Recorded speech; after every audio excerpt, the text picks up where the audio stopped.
The 2020 NFL draft class featured several great players like Joe Burrow, Justin Herbert, Justin Jefferson, and plenty of other young stars in the league. This class also produced some great receivers such as CeeDee Lamb, of course the aforementioned Jefferson, and second-round picks like T. Higgins and Michael Pittman. And recently we did a video on projecting second-year players and how they will do, and in today's video we're going to be discussing receivers from the 2020 draft class and how they will do within the upcoming season. This video is not limited to the first round like previous videos were, and we will discuss players that were selected in multiple rounds of the 2020 NFL draft. And without further ado, let's begin. And we're starting today's video off with T. Higgins of the Cincinnati Bengals, who is coming off of the first of what we expect to be multiple 1,000-yard years in his career. Not just with T, but with the whole Cincinnati offense. It is insanely fun to sit around and project and shoot the shit with your boys what they could be in the next couple of years. And T in 2021 had a 74-catch, 1,091-yard and 6 touchdown stat line, and in terms of what he can be for not just 2022, but for the rest of his career, I really feel like we are just scratching the surface with T. Higgins. He did not have his fellow 2020 draftee in Joe Burrow for much of his rookie season, and as we know, Joe tore his ACL against Washington, but when he did, T put up 4 100-yard games down the stretch of the 2021 season and did not play in Week 18 against the Browns. He had back-to-back 100-yard games in the AFC Championship game against the Chiefs, and then of course against the Rams, but what will he do this year? Now, it is also worth noting T played in 14 games last season, and had he played the other 3 remaining games, based on what he put up in those 14 games, he was projected to have over 1,300 yards in year 2. Would he have gotten there is another question, but with the Bengals this year, they are going to be throwing the ball primarily to Jamar and T. Yes, Tyler Boyd and Hayden Hurst and even Joe Mixon to a degree will get some targets, but Jamar and T are the main receiving threats. And given T had a 74-catch, nearly 1,100-yard year last year, it's not crazy to think he can have an 80-catch, 1,200-yard, 8-touchdown third season, and that's really on the conservative side of things.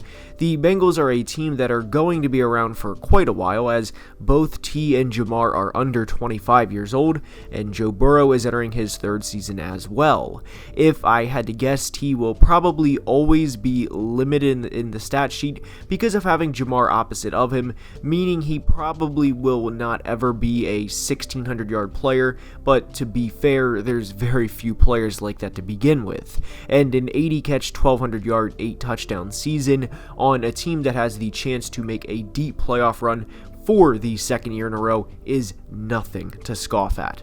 And next up is CeeDee Lamb of the Dallas Cowboys, who had over 1,100 yards receiving last year, and now former teammate Amari Cooper is a Cleveland Brown. Amari had over 100 targets last year and over 800 yards receiving, and you'd have to think some of that will now fall right into CeeDee's lap. And generally, good things happen when franchise quarterback Dak Prescott targets the young star receiver. There were 12 games in 2021 where Lamb had 5 or more targets, and Dallas was 10-2 in those games, with losses only to the Bucs back in Week 1, which I don't think anyone faults the Cowboys for losing to Tampa on the road. And then, of course, Cowboys fans, that dreaded Denver Broncos game. That was one of the worst games Dallas has played in really any of the past 4 or 5 years, not just 2021 alone. And the point here is feed CeeDee the football. He had 120 targets last year, and I do think the number will bump up into the 135 to 140 area, and the receptions should take a minor jump as well. And what's important to note for CeeDee is he is coming off of a 79-catch, 1,100-yard season, so naturally there will not be a ginormous leap unless he has a Cooper Kupp truly out of this world type season, and I would not project that type of year for him or for anyone, even Justin Jefferson. The Cowboys' passing game will run through Lamb, and everyone was excited for how much of a steal the Cowboys had fall into their laps at number 17 overall back in 2020, and even for a brief period of time, Eagles fans thought they were going to get him at pick 21. But Lamb is a good receiver, and we are projecting him to have an 85-catch, 1,250-yard, 7-touchdown season in 2022.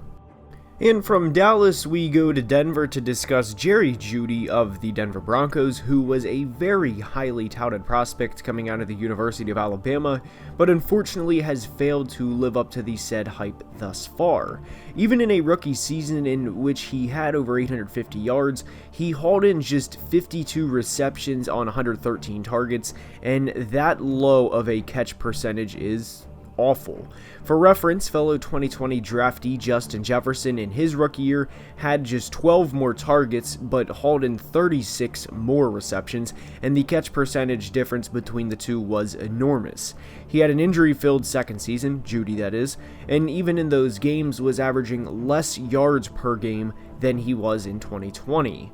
He only has 3 career receiving touchdowns to date and has 2 100-yard games in his career, both of which occurred back in 2020.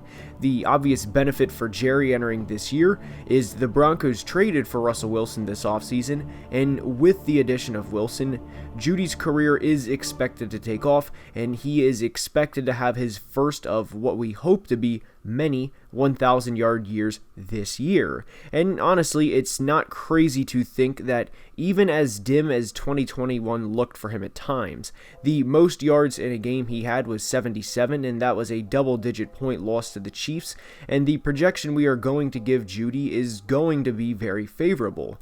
Whether you like, love, hate, or don't really have an opinion on Jeudy, what must be remembered is he went for over 850 yards as a rookie while dropping more passes than he should have, and with quarterback play that will not be in the same stratosphere as what we expect will be in 2022. That also does not mean Jeudy is the ultimate dart throw and that he will become what Justin Jefferson is either, but he should put up more than respectable numbers and legitimately give the Broncos a reason to think about picking up that 5th-year option at the end of this year. And we are projecting Jerry to have a 70-catch, 1,100-yard, 6-touchdown season this year. And next up is Justin Jefferson of the Minnesota Vikings, who has been nothing short of everything they hoped for when he fell into their laps back in April of 2020.